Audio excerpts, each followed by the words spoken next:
ಸರ್ಕಾರದ ನಡೆ ಬಗ್ಗೆ ವಿಪಕ್ಷ ನಾಯಕ ಆರ್ ಅಶೋಕ್ ಅವರೀಗ ಪ್ರಶ್ನೆಯನ್ನ ಮಾಡಿದ್ದಾರೆ. FSL ವರದಿ ಬಹಿರಂಗಕ್ಕೆ ಹಿಂದೇಟನ್ನ ಹಾಕಿದ್ದು ಯಾಕೆ ಅಂತೇಳಿ ವಿಪಕ್ಷ ನಾಯಕ ಆರ್ ಅಶೋಕ್ ಅವರು ಪ್ರಶ್ನೆಯನ್ನ ಮಾಡಿದ್ದು. ಪಾಕಿಸ್ತಾನ ಪರ ಘೋಷಣೆ ಕೂಗಿದ್ದು ನಿಜ ಅಲ್ವಾ ಅಂತೇಳಿ ಕೂಡ ಅವರು ಪ್ರಶ್ನೆಯನ್ನ ಮಾಡಿದ್ದಾರೆ. ಪ್ರಶ್ನೆಗಳ ಸುರಿಮಳೆ. ಸರ್ಕಾರ ಯಾರನ್ನ ರಕ್ಷಣೆ ಮಾಡೋದಕ್ಕೆ ಯತ್ನಿಸ್ತಾ ಇದೆ?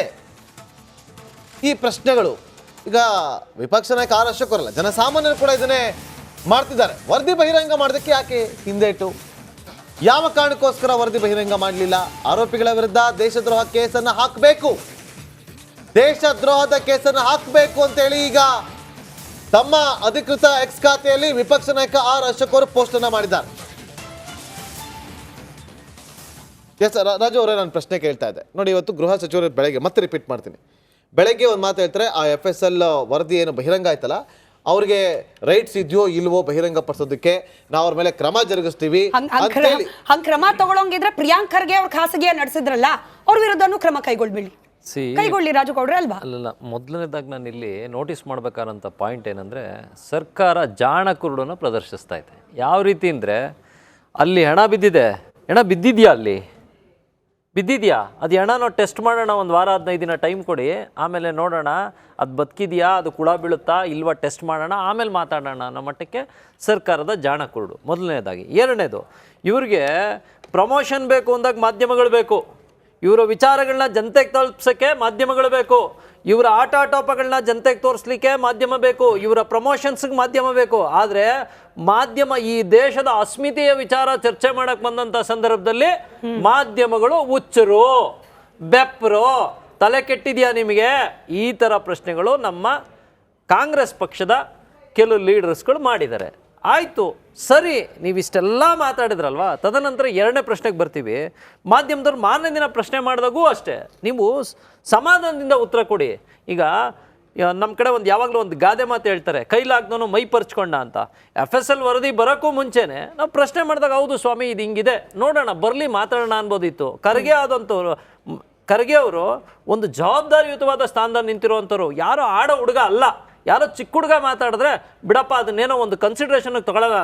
ಈ ದೇಶದ ಸಂವಿಧಾನನ ಎತ್ತಿ ಹಿಡಿಬೇಕಾದಂಥ ಒಬ್ಬ ರಾಜ್ಯದ ಮಂತ್ರಿ, ಅವರ ತಂದೆ ರಾಷ್ಟ್ರೀಯ ಒಂದು ಪಕ್ಷದ ರಾಷ್ಟ್ರಾಧ್ಯಕ್ಷರು, ಅಂಥವ್ರ ಮಗ ಈ ರೀತಿ ಸ್ಟೇಟ್ಮೆಂಟ್ ಮಾಡಿದ್ರೆ ಜನ ಯಾವ ರೀತಿ ಯೋಚನೆ ಮಾಡ್ತಾರೆ ಅನ್ನೋದನ್ನು ಒಂಚೂರು ತಿಳ್ಕೊಬೇಕಾಗುತ್ತೆ. ಇಂಥ ಮಾನಸಿಕ ಸ್ಥಿಮಿತ ಕಳ್ಕೊಳ್ಳೋ ಅಂಥವ್ರನ್ನ ಅಧಿಕಾರದಲ್ಲಿ ಕೂರಿಸಿದ್ರೆ ನಾಳಿನ ದಿನಗಳಲ್ಲಿ ಸಮಾಜದ ಕೆಲಸಗಳು ಯಾವ ರೀತಿ ಆಗ್ತವೆ ಅನ್ನೋದು ಕೂಡ ಇವತ್ತಿನ ಜನತೆ ಯೋಚನೆ ಮಾಡಬೇಕಾಗುತ್ತೆ. ಯಾವುದೇ ಖಾತೆ ಸಚಿವರು ಪರ್ಸನಲ್ ಆಗಿ ನಡೆಸಿದಂತಹ ಇನ್ವೆಸ್ಟಿಗೇಷನ್ ಅಲ್ಲಿ ಯಾವುದೇ ಖಾತೆಯಲ್ಲಿ ಇದೇ ಖಾತೆ ಅಂತಲ್ಲ, ಒಂದು ಸರ್ಕಾರದ ಅಂಗವಾಗಿ ನೀವು ಯಾವ ರೀತಿ ವರ್ತಿಸ್ಬೇಕು ಅನ್ನೋದನ್ನ ಫಸ್ಟ್ ತಿಳ್ಕೊಬೇಕಾಗ್ತದೆ. ಅಲ್ಲಿಂದ ಆಚೆಗೆ ನೀವು ಬಂದು FSL ವರದಿ ಪರಮೇಶ್ವರ್ ಅವರು ಎಷ್ಟು ಚೆನ್ನಾಗಿ ಮಾತಾಡ್ತಾರೆ ಅಂದರೆ, ನಿಜವಾಗ್ಲೂ ಮೋಹನ್ ವಿಶ್ವವರು ಹೇಳಿದ್ರು, ನಮ್ಮ ಇವರು ಮಾತಾಡಿದ್ರು. ನಾನು ಯಾವುದೋ ಕಾಲದ ಘಟನೆಗಳನ್ನ ಅವಲೋಕಿಸೋದ್ಕಿಂತ, ಯಾಕೆಂದರೆ ಮಾಧ್ಯಮದ ಸಮಯ ತುಂಬ ಅತ್ಯಮೂಲ್ಯ. ಇವತ್ತಿನ ಘಟನೆ ಅವತ್ತಂಗಾಯ್ತು ಇವತ್ತಂಗಾಯ್ತು, ಅದಕ್ಕೆ ತಕ್ಕನಾದಂಥ ಉತ್ತರಗಳು ಅವರು ಕೊಟ್ಟಿರ್ತಾರೆ, ಇವರು ಕೊಟ್ಟಿರ್ತಾರೆ. ಆದರೆ ಅದನ್ನು ಅವಲೋಕನ ಮಾಡೋಕ್ಕೂ ಮುಂಚೆ ಪರಮೇಶ್ವರ್ ಅವರು ಒಂದು ಜವಾಬ್ದಾರಿಯುತವಾದ ಸ್ಥಾನದಲ್ಲಿದ್ದಾರೆ. ಅವರು ನಿಮ್ಮ ಜೊತೆನೇ ಇದ್ದೀನಲ್ಲಪ್ಪ, ಮತ್ತು ಫೋನ್ಗಳು ಯಾಕಿದ್ದಾವೆ, ವಾಕಿ ಟಾಕಿಗಳು ಯಾಕೆ ಕೊಟ್ಟಿದ್ದೀರಿ, ಪ್ರತಿ ಹಂತದಲ್ಲೂ ನಿಮಗೆ ಹಂಗಾದ್ರೆ ನಿಮ್ಮ ಹಿರಿಯ ಅಧಿಕಾರಿಗಳು ನಿಮ್ಮ ಕಂಟ್ರೋಲಲ್ಲಿ ಇಲ್ವಾ ಅನ್ನೋದು ನನ್ನ ಪ್ರಶ್ನೆ. ಅವ್ರನ್ನ ಅರೆಸ್ಟ್ ಮಾಡ್ತಾರೆ, ಎಷ್ಟು ಚೆನ್ನಾಗಿ ಅವ್ರನ್ನ ಅರೆಸ್ಟ್ ಮಾಡಿದ್ರು ಕೂಡ ನಿಮ್ಗೆ ರಿಪೋರ್ಟ್ ಸಿಗ್ತಾ ಇಲ್ಲ ಅಂದರೆ, ಮತ್ತೆ ಹಾಗಾದ್ರೆ ಅದನ್ನ ಯಾರೋ ನಿಮ್ಮ ಹೋಮ್ ಮಿನಿಸ್ಟರ್ಗಿರಿನ್ ಬೇರೆ ಯಾರೋ ನಡೆಸ್ತಾ ಇದ್ದಾರಾ ಅನ್ನೋದನ್ನು ನಾವು ಇಲ್ಲಿ ಯೋಚನೆ ಮಾಡ್ಬೇಕಾಗುತ್ತೆ. ಸರ್ಕಾರನೇ ಕೊಟ್ಟಿರೋದು FSL ಗೆ ಹೋಗಿ ಅಂದ್ರೆ ಇನ್ಫಾರ್ಮೇಶನ್ ಬರಬೇಕಾಗಿರೋದು. ಅದನ್ನೇ ನಾನು ಹೇಳ್ತಾ ಇರೋದು, ಸ್ಪಷ್ಟವಾಗಿ ಹೇಳ್ತಾ ಇದ್ದೀನಿ. ಅಂದ್ರೆ ರಾಜ್ಯದ ಗೃಹ ಮಂತ್ರಿಗೆ ಇದ್ರ ಬಗ್ಗೆ ವರದಿ ಇಲ್ಲ ಅಂದ್ರೆ, ಇನ್ನು ವರದಿ ತಗೊಳಕ್ ಆಗ್ತಾ ಇಲ್ಲ ಅಂದ್ರೆ ಬೇರೆ ಯಾರನ್ನು ನಡೆಸ್ತಾ ಇದ್ರ? ಮತ್ತೆ ಇಂಥ ವಿಚಾರಗಳನ್ನ ಅವ್ರಿಗೆ ತಿಳಿಸಿ, ಸ್ವಾಮಿ ಅರೆಸ್ಟ್ ಮಾಡ್ತಾ ಇದೀವಿ ಅಂತ ಕೆಲವು ವಿಚಾರಗಳಿಗೆ ಪರ್ಮಿಷನ್ ಕೇಳ್ತಾರೆ. ಅಲ್ಲಿಂದ ಆಚೆಗೆ ಪಾಪ ಹೆಣ್ಮಗಳು, ಅಮೂಲ್ಯ ಅನ್ನೋ ಹೆಣ್ಮಗಳು ಅವತ್ತು ಒಂದು ಘೋಷಣೆ ಕೂಗದಂಥ ಸಂದರ್ಭದಲ್ಲಿ 2 ಕೇಸ್ ಹಾಕ್ತೀರಿ. ಕೆಲವ್ರದ್ದು ವಾದ ಇವತ್ತು ಸಾಕಷ್ಟು ಚರ್ಚೆಗಳಾಯಿತು. ಒಂದು ವಾದ ಆಯಿತು, ಏನು 124A ಬರ್ತದೆ, 124A ಸೆಡಕ್ಷನ್ಸ್ ಮಾಡಂದ್ರೆ ಪ್ರಚೋದನೆ ಮಾಡುವಂಥದ್ರಲ್ಲಿ ಯಾವುದೇ ರೀತಿಯಾದಂಥ ಹುರುಳಿಲ್ಲ, ಅದರಲ್ಲಿ ಕೇಸಲ್ಲಿ ಏನೂ ಇಲ್ಲ ಅಂತ ಹೇಳ್ತಾರೆ. ಅಲ್ಲಿಂದ ಆಚೆಗೆ ಆಕೆ ಮೇಲೆ 124A ಮತ್ತು 153A ಮತ್ತು 153B ಕೊಡ್ತಾರೆ. 3 ಕೇಸ್ಗಳನ್ನ ಆಕೆ ಮೇಲೆ ದಾಖಲಿಸ್ತಾರೆ. ಏನು, ದೇಶಗಳ ಮಧ್ಯೆ, ಭಾವನೆಗಳ ಮಧ್ಯೆ ಒಂದು ವಿಷ ಬೀಜ ಬಿತ್ತೋ ಅಂತ ಒಂದು ಕೆಲಸ ಆಗಿದೆ ಅಂತೇಳಿ ಆಕೆನ ಅರೆಸ್ಟ್ ಮಾಡಿ 110 ದಿನಗಳ ಕಾಲ, ಎಷ್ಟೋ 110 ದಿನಗಳ ಕಾಲ ಆಕೆನ ನೀವು ಜೈಲಲ್ಲಿ ಇಡ್ತೀರಿ. ಒಂದು ಚಾರ್ಜ್ ಶೀಟ್ ಹಾಕ್ಲಿಕ್ಕೆ 90 ದಿನ, ಪೊಲೀಸ್ ಡಿಪಾರ್ಟ್ಮೆಂಟ್ ಅಲ್ಲಿ ಹೇಳ್ತಾರೆ 90 ದಿನ ಬೇಕು ಅಂತ, 110 ದಿನದವರೆಗೂ ಚಾರ್ಜ್ ಶೀಟ್ ಸಲ್ಲಿಸಲ್ಲ. ಸೊ ನೀವು ಇವ್ರನ್ನ 8 ದಿನ ಆಚೆ ಬಿಟ್ಟಿದ್ರಿ. ಯಾವ ಪ್ರಯತ್ನ ಮಾಡ್ಬೇಕು ನಮಗೆ ಅನ್ಸೋವಂಥದ್ದು, ಏನ್ ಪ್ರಯತ್ನ ಮಾಡ್ಬೇಕು ಅಂತಿದ್ದೀರಿ? ಈ ಪ್ರಕರಣ ತಿರ್ಚೋ ಅಂತ ಎಲ್ಲ ಪ್ರಯತ್ನಗಳು ನಡೀತು. ಇದೇ ನಾಸೀರ್ ಹುಸೇನ್ ಅವರು ರಾಜ್ಯಸಭಾ ಸದಸ್ಯರಾಗಿ ಗೆದ್ದು ಬಂದಂಥ ಸಂದರ್ಭದಲ್ಲಿ ನಿಮ್ಮ ಸಂಭ್ರಮಾಚರಣೆ ಮಾಡ್ತಾ ಇದ್ದೀರಿ. ನಮಗೂ ಬೇಸರ ಇಲ್ಲ, ಒಬ್ಬ ರಾಜ್ಯಸಭಾ ಸದಸ್ಯ, ಆತನ ಬಳಗ ಇರುತ್ತೆ, ಸಂಭ್ರಮಾಚರಣೆ ಮಾಡಿ, ದೇರ್ ಇಸ್ ನೋ ನಥಿಂಗ್.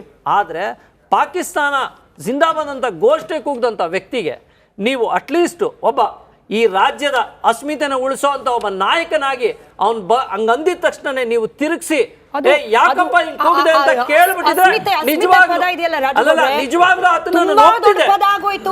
ಅಲ್ಲಿ ಬೇಕಾಗಿದ್ದು ಕನಿಷ್ಠ ಸೌಜನ್ಯ, ಸಭ್ಯತೆ ಇತ್ತ. ಪಾಷಾ ಅವರೇ, ಅವತ್ತು ಕ್ಯಾಪ್ಟನ್ ಅರ್ಜುನ್ ಕೊಂದಿದ್ದು ಯಾರು? ಅವ್ರ ನರೇಟಿವ್ ಎಲ್ಲಿ ತಂದಿಟ್ಟಿದ್ದಾರೆ ಅಂತಂದ್ರೆ ಸಂಪತ್ತನ್ನ ಹಂಚಿಬಿಡೋದು ಅಂತ. ಇದು ಸ್ಟುಡಿಯೋ ಟಿಪ್ಪು ಜಯಂತಿ ಮಾಡಕ್ಕೆ ಅವ್ರಿಗೆ ಖಂಡಿಸಿದ್ರು. Very nice, very nice. ಯಾರು ತಪ್ಪು ಮಾಡಿರೋದಿಲ್ಲಿ? ಓಲೈಕೆ ಹೇಳಿಕೆ ಇದು ಅಂತ ಹೇಳಿ ಯಾಕೆ ಪರಿಗಣಿಸಬಾರ್ದು? ಕಿಚ್ಚಕ್ಕಲ್ಲ ಇದು ವೇದಿಕೆ. ಇದು ಫೋಟೋ ಎಲ್ರದ್ದು ಒಂದು ಟೈಮ್.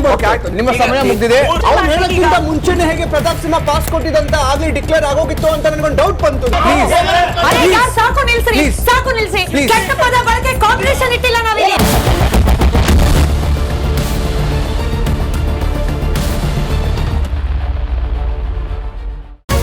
ರಿಪಬ್ಲಿಕ್ ವರ್ಡ್ ಆಪ್ ಇದು ಕೇವಲ ಅಪ್ಲಿಕೇಶನ್ ಅಲ್ಲ, ಸಮಗ್ರ ಸುದ್ದಿಗಳ ಸಂಪರ್ಕ ಮಾರ್ಗಕ್ಕೆ ಕ್ರಾಂತಿಕಾರಿ ಬದಲಾವಣೆ.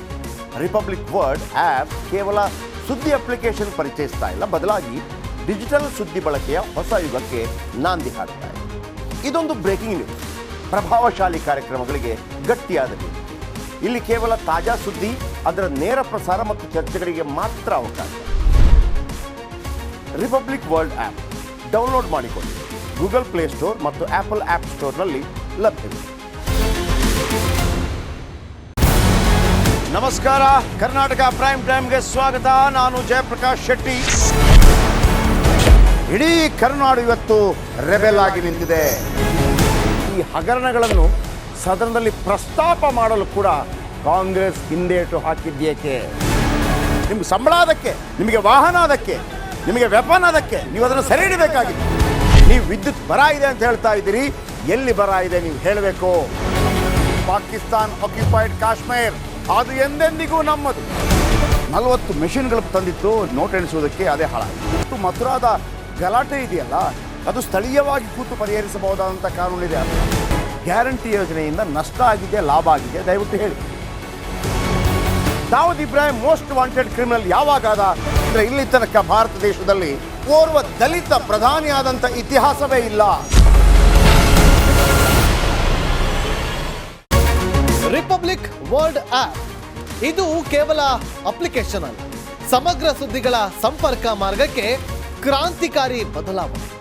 ರಿಪಬ್ಲಿಕ್ ವರ್ಲ್ಡ್ ಆಪ್ ಕೇವಲ ಸುದ್ದಿ ಅಪ್ಲಿಕೇಶನ್ ಅನ್ನ ಪರಿಚಯ ಮಾಡ್ತಾ ಇಲ್ಲ, ಬದಲಾಗಿ ಡಿಜಿಟಲ್ ಸುದ್ದಿ ಬಳಕೆಯ ಹೊಸ ಯುಗಕ್ಕೆ ನಾಂದಿ ಹಾಡ್ತಾ ಇದೆ. ಇದೊಂದು ಬ್ರೇಕಿಂಗ್ ನ್ಯೂಸ್, ಪ್ರಭಾವಶಾಲಿ ಕಾರ್ಯಕ್ರಮಗಳಿಗೆ ಗಟ್ಟಿಯಾದ ವೇದಿಕೆ. ರಿಪಬ್ಲಿಕ್ ವರ್ಲ್ಡ್ ಅಪ್ಲಿಕೇಶನ್ ಈಗ ಲೈವ್ ಆಗಿದೆ. ಗೂಗಲ್ ಪ್ಲೇಸ್ಟೋರ್ ಮತ್ತು ಆಪಲ್ ಆಪ್ ಸ್ಟೋರ್ ಎರಡರಲ್ಲೂ ಲಭ್ಯವಿದೆ. ಈಗಲೇ ಡೌನ್ಲೋಡ್ ಮಾಡಿ.